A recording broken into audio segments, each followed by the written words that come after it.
Jess, how was your pee break? My pee break. It might flash you. Understand? Random baby. Yeah. Well, thanks for having me. Quite an intro. Let's address the elephant in the room. That's not the elephant in the room. There's no elephant. Nobody cares. I too am a thought criminal. Good. Well, I like you already. Does this look like a girl who's joking around? No. But how much do you actually understand money? Especially the new wave. Beauty or intelligence? When you unleash both, it is men's kryptonite. Welcome to Talk to Me, Taylor.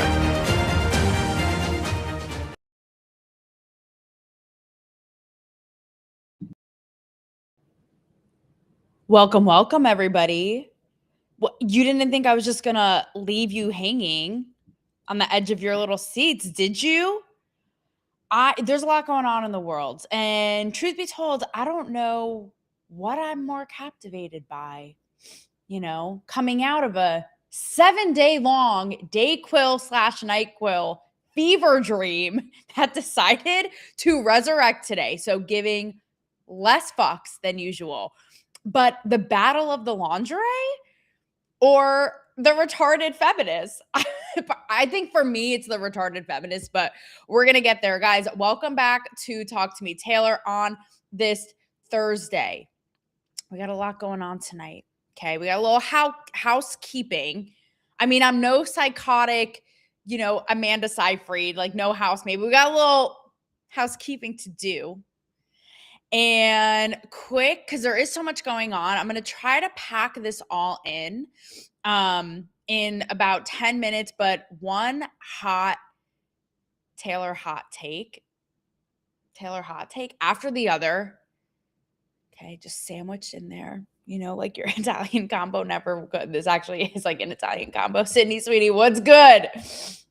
And then if technology doesn't fail us, we are actually scheduled to have the CEO and president of Miss USA, who also absolutely gives no fucks and is iconic, Thom, on for a live in-show interview.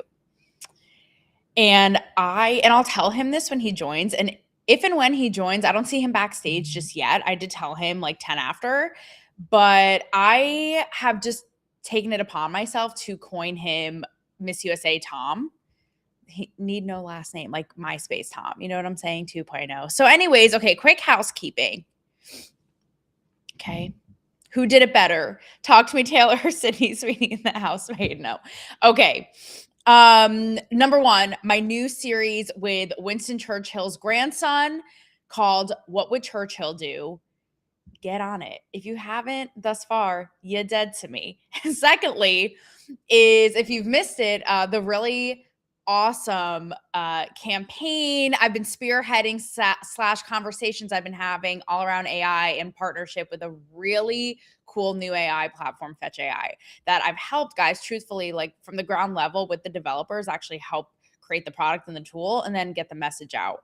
But think of it as like a social AI platform. Like you can have your own agent. Your agent can interact with your friends, your family. Like for me, my one friend, i.e. my mom, like make plans. It's like Facebook, The Sims on steroids. So that's that on that. The battle of the lingerie. So Sydney Sweeney comes out with SYRN, like SKIMS knockoff. I didn't say it, you did. No. Here's the thing. Okay, first things first is like it just caused a whole tizzy on the internet.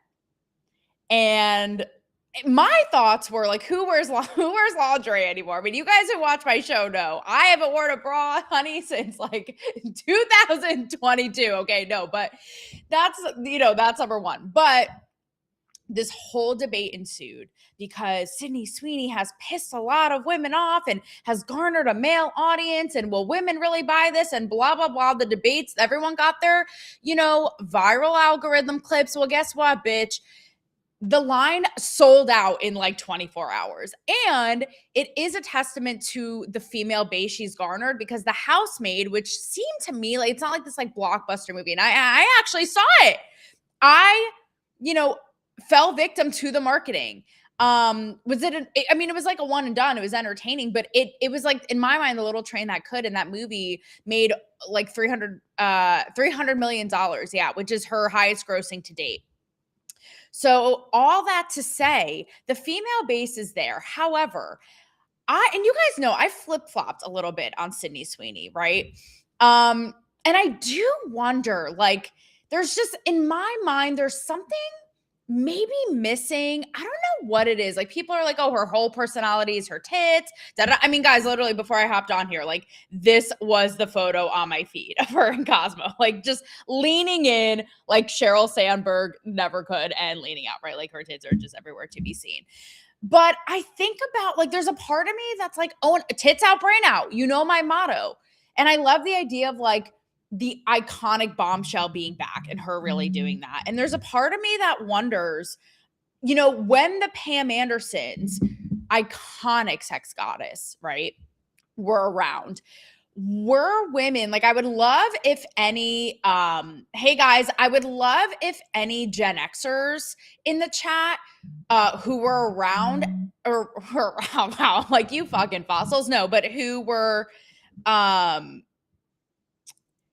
and oh my God, I have the funniest text from USA Thom.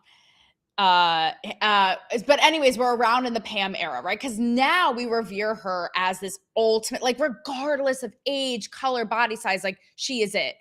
I wonder if it was like that at the time, or if there was that resentment, like we're seeing with the Sydney Sweeneys, right? But either way, look, I saw the ad, and I've thought too, like, Mark, you know, ads she's done in the past with Sydney Sweeney, with leaning into her tits so much and putting them on her head. Like, I always, you know, kind of riffed on them and gave her a little shit for being like super cheesy and low-hanging fruit, no pun intended.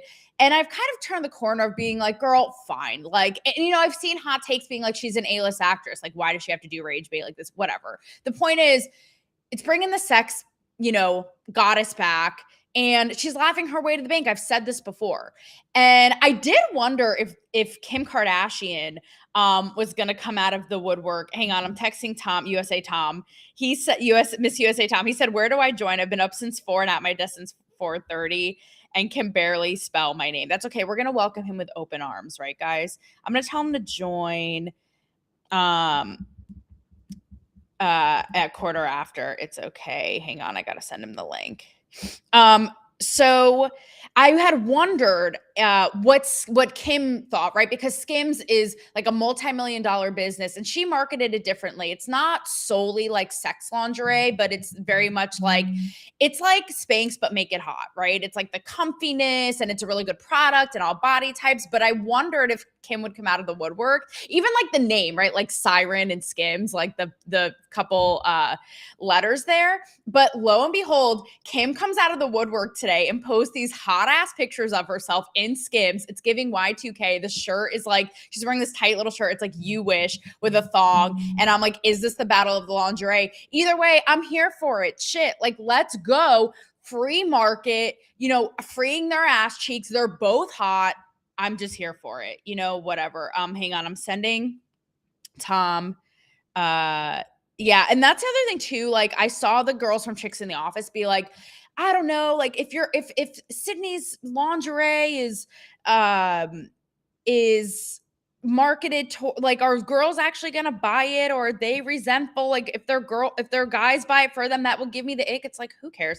And I'll be honest with you, I actually, what I was gonna say before is, as I my blonde brain on Dayquil for days on end multitask, I relate to garnering a male audience, you know, and I thought about that with Sydney Sweeney. I relate to that for sure. So, and I'm really proud, right, to have actually achieved that, like, strike, for me at least. I don't know about her, but strike that 50-50 balance, because I always kind of knock the, like, yay, rah, rah, feminists, we're all speaking to each other, call her daddies. I'm going to get to that. He said, I am brain dead. How to do a podcast. He'll okay. Thom, you got this. May the forces be with you. I'm going to check up on your comments in a minute. So yeah, and like I said, she looks, I was like, shit, I want a lingerie line. Like, let's go. So here for it. Not going to knock it. She looks hot. Okay. So to sandwich the battle of the lingerie and the retarded feminist is ice. I mean, what do we love more than a lingerie ice sandwich, right? Just a really quick, you know, take here, because there is so much going on. So look, guys, I mean, here's how I kind of boil it down, right? both sides have like sensationalized this. It's so heated and it's so intense. I definitely can't stand the hypocrisy on both sides and how both sides look the other way. I understand where the right and where Trump is coming from. Like, this is an issue that has gone on far too long, has poisoned our country, quite literally raped and murdered, our innocent women, the drugs running rampant, just all of it. Like, we have to get it out of here. It's illegal. And, and I get the idea. It's like, we can't, make an exception for one and like, laying down the law of the land, like, don't fuck around and find out. Right. Because if I do it for one, I have to do it for everybody. But then, like, on the other end of it, it's like they look the other way because they go so hard. It's like brushing all of that under the rug, right? In the name of immigration and all this. And the part that drives me crazy, and nobody, like, between Renee Good, the 37-year-old nurse, like, all that in Minneapolis, like, it's all so heightened that, of course, you're going to have now, like, the quote unquote protesters, rioters are, heightened and aggressive. You have, the ICE agents who are extra trigger happy and, navigating. It's just all heightened. Has it gotten out of hand? Absolutely. Like, those two cases absolutely did not need to happen. Like, it is definitely way too aggressive. It is way too far. And at the end of the day, hell is about to freeze over. Okay. Talk about ice. I'm basically like defrosting from a fucking ice sculpture here in Nashville. Hell would freeze over right now because I actually agree with Ilhan Omar about this one thing. And that's that. Oh, Tom is in the chat. Yeah.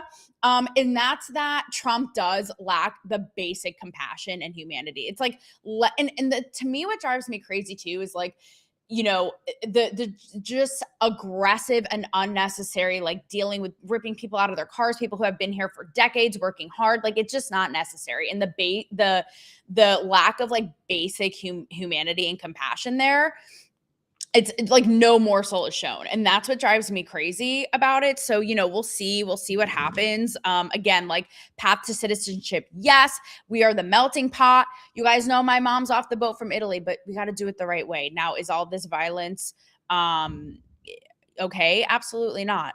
A quick thing off of that is Erik Kirk or Nicki Trump. Erik Kirk, let's do Erik Kirk because we're talking about violence. I'm trying to do these hot takes even hotter and faster. People like Candace Owens dissecting Erik Kirk's every move. There's a new like audio viral now going around of Erik Kirk 11 days after Charlie was shot, talking about like, the attendees and the outpouring and all the merch sales and all this. And people are like, who acts like this as a widow? I think that it is fucking weird. Why do you guys have this weird little fetish with Erik Kirk? Maybe she is celebrating that her late husband in such a short time in the aftermath of the tragedy did have such reach and impact. Like, maybe, I don't know, maybe Candace, and this is from a former Candace Owens fan, like, maybe she's just a vindictive, opportunistic a-hole. Like, why are we looking too much into it? It is weird. Erik Kirk's not weird. You guys are weird. Get that shit checked out. Okay, Nicki Trump.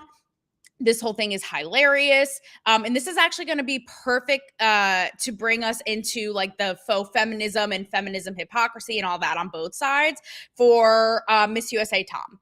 So you guys probably have seen like Nicki Minaj, Trump's like bar mitzvah rapper, like heard around the world. To me, I mean, the whole thing is just right. It's hilarious because it's like our culture is a meme. I don't know what else to tell you, but also just like the ego stroking. Like, she's like, he's my favorite president. And he, because he does have a massive ego, like is smiling ear to ear, could not be happier. Is hilarious. But it also shows you like, even though he lacks like so much basic human compassion, is so charismatic. Like, there's a clip going around of him, introducing her, and he's like, wow, like everyone's so excited by her. He's like, you guys forget it, I'm even here.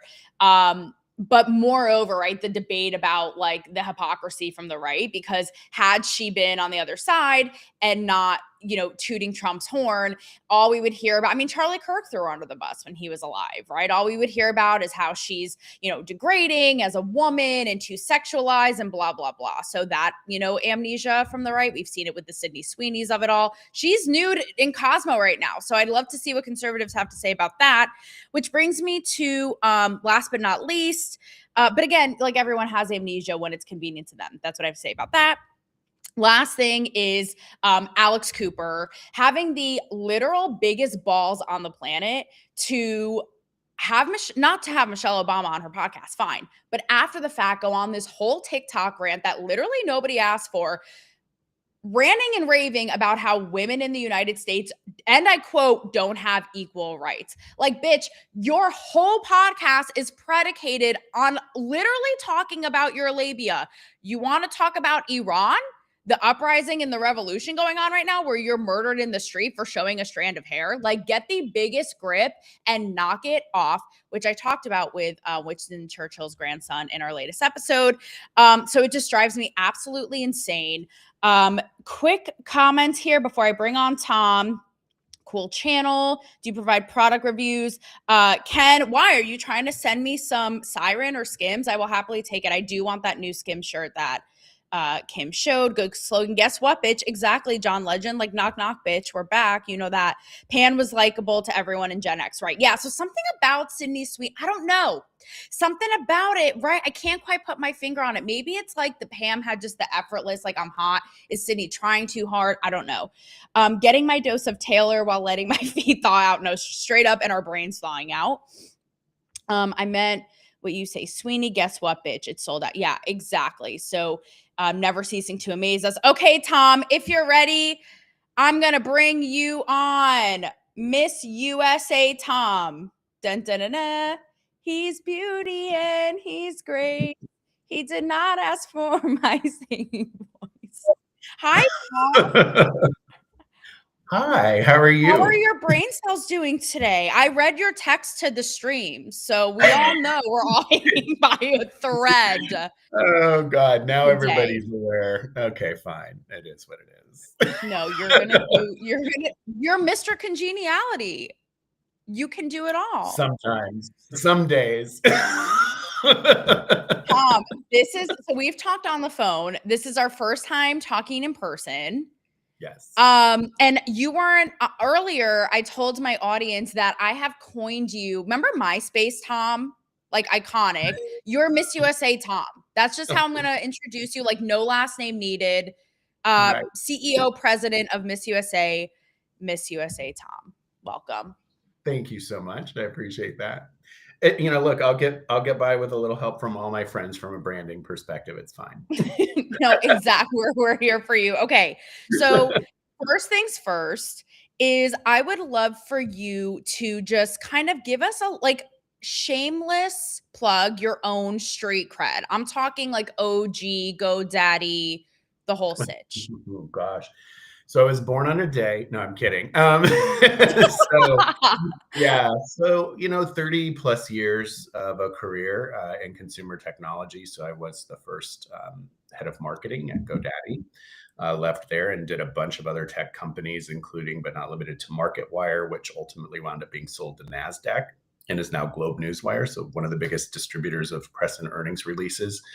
We've done some fun things along the way relative to early stage tech startups, whether in e-commerce or B2B, B2C SaaS platforms, and pageantry and the Miss Universe and USA brands have been a part of my life since I was a very small boy. We can get into a little bit of that later. But I've gotten to spend the better part of the last 30, 35 years building brands that people use every day or that people are aware of and know of. And hopefully are going to be able to bring some of that talent to bear for a 75-year-old IP icon called Miss USA. Okay, first of all, stop being so modest because when we talked on the phone, you were like, oh, everyone's catfish because we have really good profile pictures, but like I'm older now, you're so hot. I'm like, what, where's the line? Like false advertising. But also, you're being so modest, tell everybody, even like the huge GoDaddy campaign and Danica Patrick, like just a little bit so people, the full picture. Well, I was lucky to be a part of a leadership team. I was, I think, the fourth or fifth executive in the business, and I was lucky to be a part of the organization when it was transitioning away from a technology company name nobody knew into becoming, what is now the dominant player in domain registration, web hosting. There's like 100,052 products now that didn't exist when I was there. But I got to be part of that journey through the organization's sort of come up in the very, very early days before the interwebs controlled our lives. And we were all just sort of trying to figure out how to spell it. And that was a lot of fun. But I also, interestingly, was excited to leave there and try other things. I did not have the foresight that had I stayed longer, I'd be worth a lot more money than I am now. So, you live and you learn, but it is, it was part of my journey, and it's one I'm very proud of. And I still maintain great relationships from all the way back then.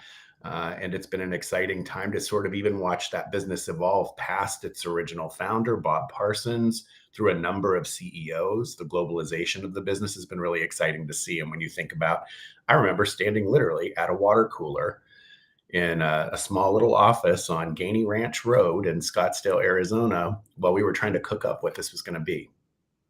So, okay, tell us about, because you obviously were, and people now advise you to really lean into this. And you're like, what does it matter? But we talk about offline how you're like the anti-token, how you accomplished so much so early as a gay man. And you're like, okay, why do I need like a banner on my head? I just was doing what I had to do, work hard, throw me in with competition with everybody else, whereas now it's like the token quota participation trophy. So talk about that a little bit and why you're like, your philosophy and your experience of like, it's not a big deal. Because I think that's so refreshing. I'm like, let's talk about it. Let's not make it a thing as I have you talk about it. No. As we talk about it.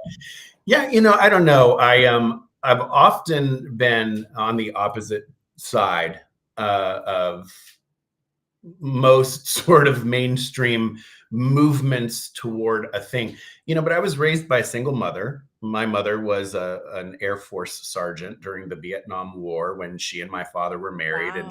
and she got pregnant on military issued birth control. So I was apparently part of the placebo group, and wound up, being born. And back then in the late 60s, I was born in 1969. So for those of you who are out there mathing, 56 years old,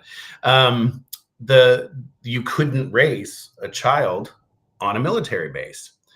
So my mom had to choose a career in the military and outsource parenting to her parents or an aunt and an uncle or whatever, or to be my mom.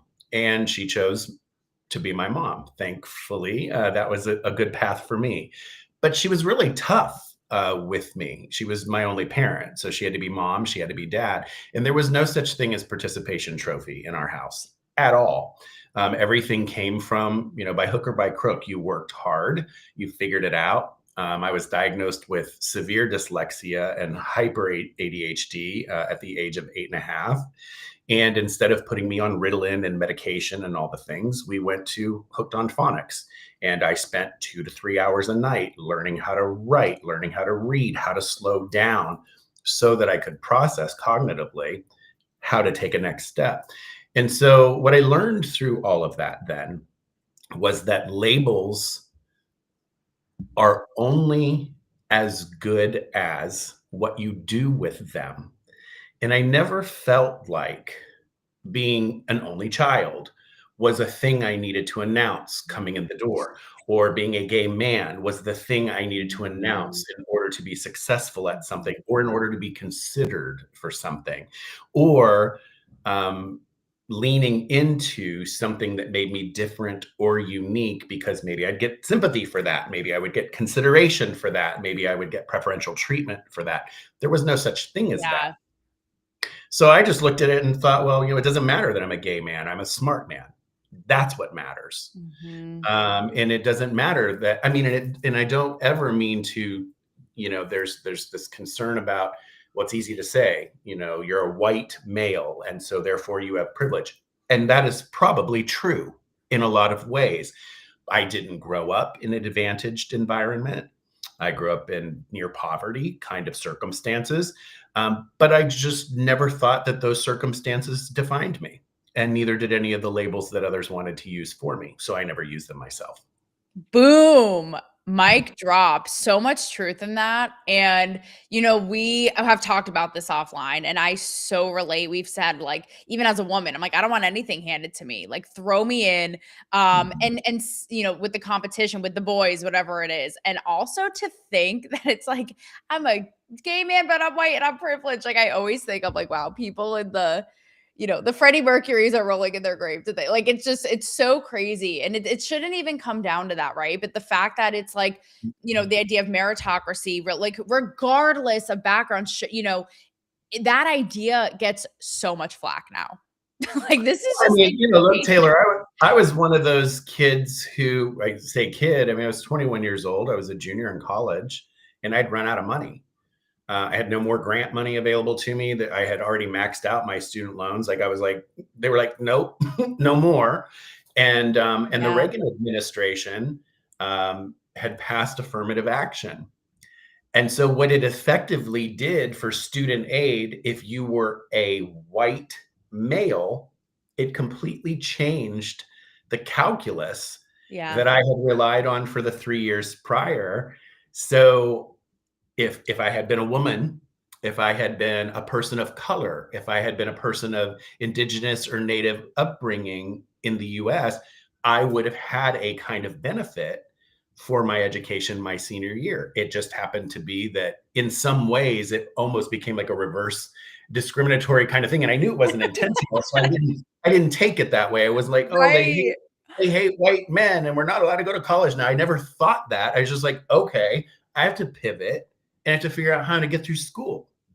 And that was it. Like, it wasn't ever, woe is me, or now what am I going to do with my life? It was, well, figure it out, because that's what I was raised to do. It's so crazy. It's such a domino effect, because now it's like the own movements that like stampede on women. Like, it all just is like a domino effect that eats itself, and basically none of the math is mathing, to your earlier point. Question for you before we kind of dovetail into Miss USA, because you are all these endeavors, very much are on the pulse of the public, right? And influence the public and work with people of influence. So how do you feel like this whole, you've seen the complete evolution and arc of all of this. How do you feel like it has maybe done more harm than good? Well, look, I've often said I'm a Libra, so I have this whole the scales. Yes, how could we forget the balance thing? And True, some people wish I'd throw them out. Some people wish I'd lose them. But I really do believe that equilibrium is what all things in the universe seek. I have lived that my whole life, and every extreme to one direction or another, political, socioeconomically, or otherwise, will usually always find itself back to the center. That's true. Because that's where we live. That is how real life happens for most people. And so I also think that way in the decision-making process as a leader. Is okay, I understand that's an emotionally charged thing. You'll come to a center on it. I'll come to a center on it. We'll find where the common ground is. We'll lean into that really, really hard, do our best work there. And we still get to think and feel differently about things. As long as the things we come together on, we're united about moving them forward. And I think the base case for all of us right now is stop labeling yourselves. Stop putting yourselves in boxes that we've tried to get rid of. Stop coloring yourself with a crayon that people have asked and begged to be thrown out. Like, don't put yourself back into a place that you argued and fought for getting away from. That part. No, that actual part. Yeah. That's what's so crazy. So with Miss USA, and you're definitely more, how do I say this? I've heard you off air, and you're a little more diplomat. How do I want to put this? I don't know. You know what I'm getting at. You're a little more savage off air. Let's just say that, right? So we both have these. Like, how do I say he's diplomatic in the most diplomatic way? But we both, I think, share similarities in that we are very kind of savage, say what we think. So it could seem like rough around the edges, or lacking compassion. Yet we both, I find, and you have to with what you do with Miss USA and the ethos of it, are deeply sympathetic and compassionate and have a humanitarian, drive, right? So Yeah. tell us what drives you, even the Miss USA, you've had such a long running history with it. Like, what about it drives you? Well, I mean, going back to the college situation, pageantry for me, actually, outside of being a fan of it, which is where it sort of starts with everybody. You watch it on TV with your parents, whatever it winds up, whatever your entry point winds up being was a thing. But in that situation where I was a junior in college and I was out of student aid and I had an $11,000 bill I was facing in order to get through school. And by the way, Taylor was the only kid on either side of my family who had even gone to college. So there was also enormous pressure to finish what I started and not fail at it, because that's, again, another part of the ethos of how I was raised. And so, talent manager that happened to be a friend of our family's, and I think she was managed boxers, like professional fighters, was like, have you ever heard of the Mr. Male America scholarship competition? And I was like, what? And she said, have you ever heard of it? It's like Miss America, but for guys. And I was like, nope, I didn't even know pageants for guys existed. And at 21 years old, I entered Mr. Ohio with the hope I might get somewhere. I won Mr. Ohio. I won $500. So I went and bought my books for my last year of school because I had a $480 bill for books. And I thought, step of faith, I have no idea where the other $10,500 is going to come from, but I'm going to give this a shot. 3 months after that, I went to Phoenix, Arizona for the very first time in my life and competed at the national competition. And I beat 42 other guys and I won a $10,000 scholarship that paid for the rest of school. So for me, the industry actually did something in my life as a guy that was completely unexpected, but that changed the whole trajectory and course of my life. I went from there and did a couple of little jobs and then wound up at GoDaddy and then wound up and then wound up and then wound up. Would have never happened had not that moment. So cool. Happened for me. And you know what I love about you and your work?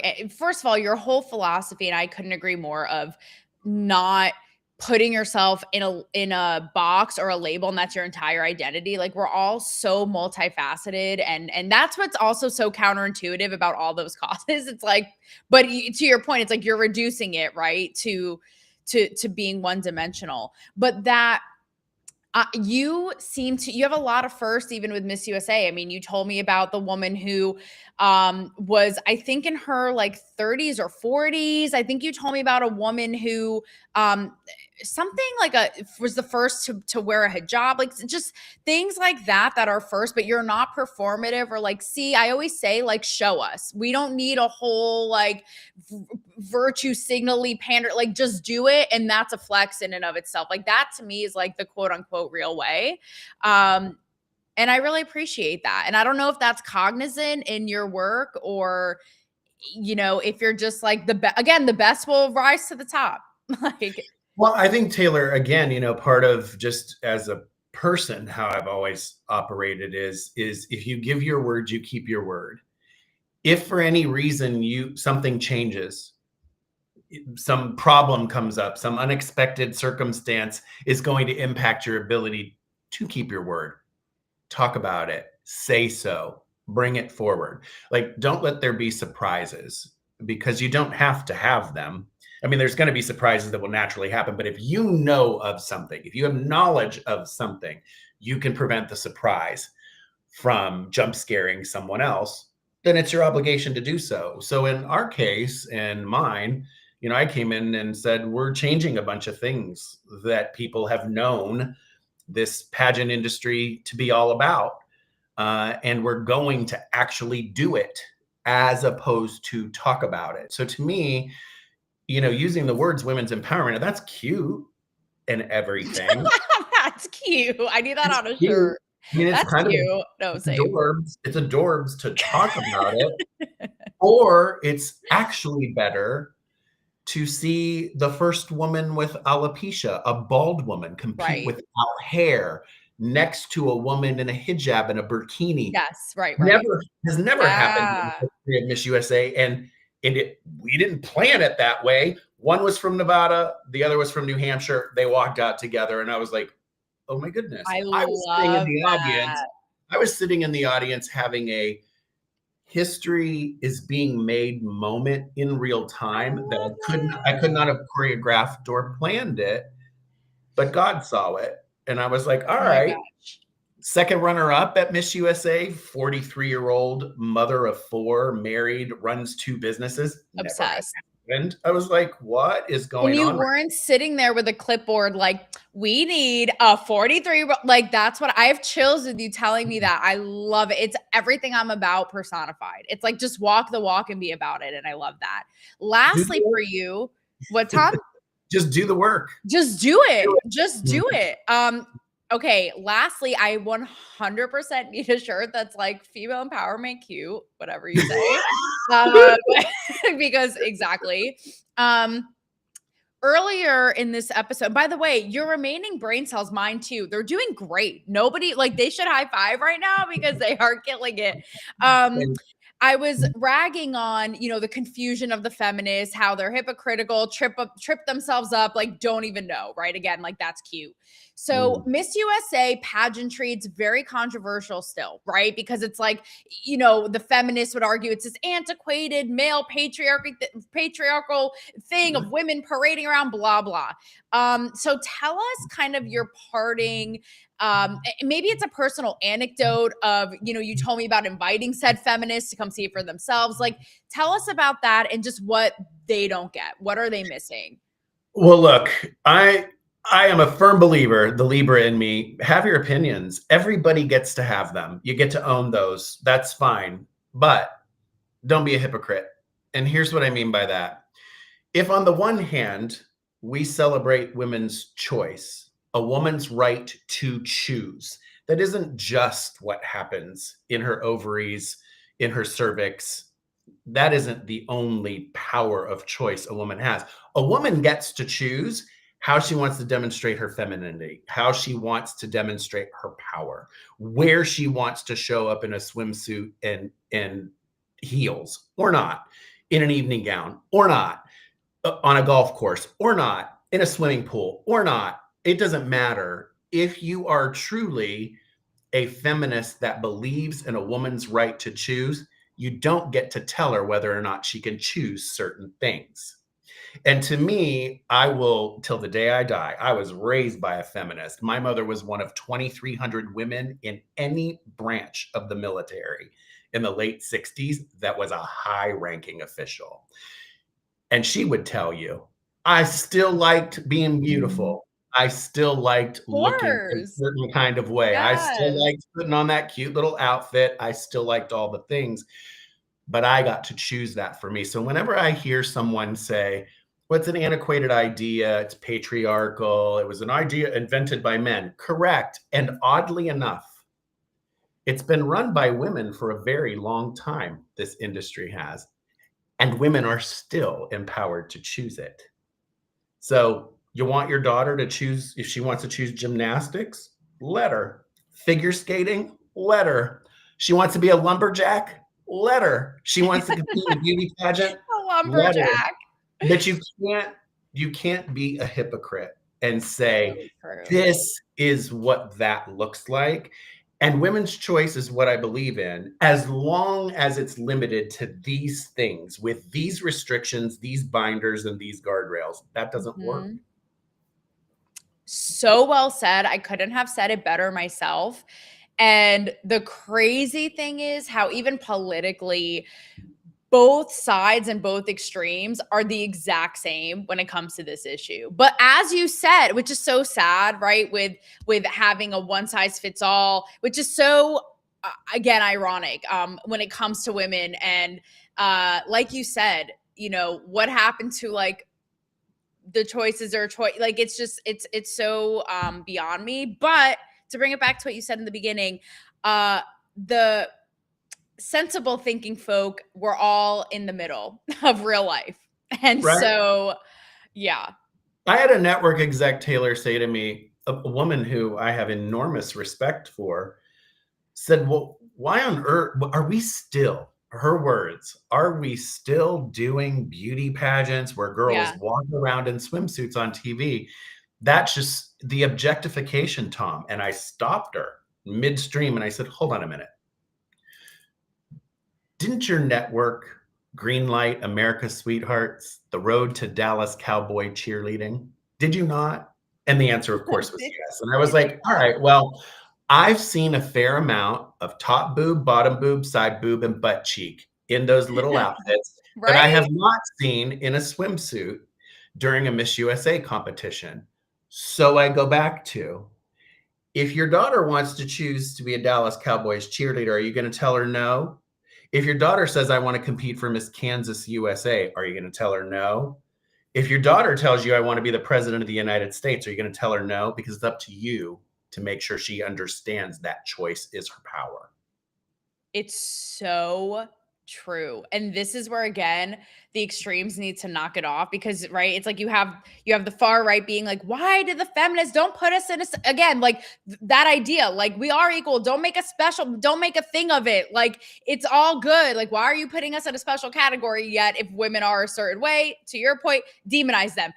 Far left, same thing. Your choice, ladies, except if they're out here being in a bikini. Oh, it's you're objectifying the male gaze and just showing a show and pony dance and the blah, blah, blah. You know it. And it's like, you guys have all lost the plot. If you want to go to the beach in Cancun on your next family vacation in a denim outfit from neck to toe, okay. I haven't seen that happen on a beach or at a resort swimming pool in my life yet, but okay, it's possible. But to your point at the top of the call about me not allowing labels, I have a perfectly handsome stepbrother, gorgeous man, beautiful. I've never heard him walk into a room and say, hi, I'm Thom Brodeur and I'm straight. I've never heard him say it. I'm straight. I never walk into a room and say I'm a gay man and I hope somehow that curries some favor with you. I don't care if it curries favor with you, actually. Well, thank you, Tom, for speaking on behalf of not only like pure feminine power energy, but common sense thinking folk energy. I mean, like I said at the beginning, what don't you do, Mr. Congeniality? That is it for us tonight. Wow. Really something for everybody to sit with and think about. Truer words have not been spoken anywhere on the intranet besides here this Thursday. So Miss USA, Tom, thank you so much. Thanks for having me. Thank you. Guys, have a great night, and I will see you on Monday. Good night.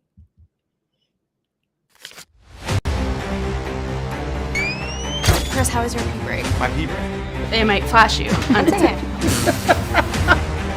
Wear them, baby. Yeah. Well, thanks for having me. Quite an intro. Let's address the elephant in the room. That's not the elephant in the room. There's no elephant. Nobody cares. I too am a thought criminal. Good. Well, I like you already. Does this look like a girl who's joking around? No. But how much do you actually understand money, especially the new wave? Beauty or intelligence? When you unleash